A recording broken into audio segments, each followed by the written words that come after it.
নমস্কার, আমি হাসি দাস। আজ আমরা এমন একটি প্রশ্নের উত্তর খুঁজব যা আমরা প্রায় সবাই শুনেছি।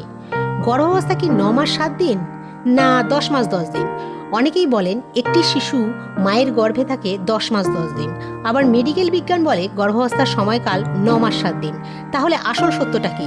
চলুন খুব সহজভাবে বিষয়টি বুঝে নেওয়া যাক। প্রথমে মেডিকেল দিক দিয়ে দেখি।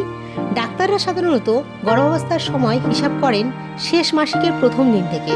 এই হিসেব অনুযায়ী গর্ভাবস্থার মোট সময় হয় প্রায় 280 দিন, অর্থাৎ 40 সপ্তাহ, যা প্রায় 9 মাস 7 দিনের কাছাকাছি। এটি একটি বৈজ্ঞানিক ও নির্দিষ্ট পদ্ধতি যা চিকিৎসার ক্ষেত্রে ব্যবহার করা হয়।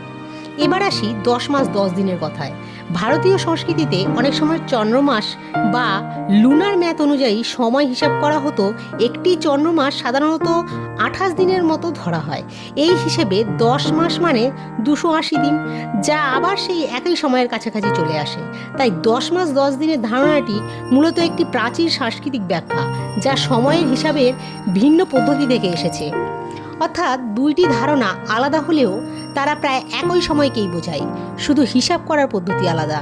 গর্ভসংস্কারের দৃষ্টিকোণ থেকে এই পুরো সময়টাকেই খুব গুরুত্বপূর্ণ। এই সময় মায়ের শরীর, মন এবং পরিবেশ সব কিছুই গর্ভের শিশুর উপর প্রভাব ফেলে। তাই আমরা যেভাবেই হিসাব করি না কেন, মূল বিষয় হলো এই সময়টাকে যত্ন, সচেতন এবং ভালোবাসার সঙ্গে কাটানো।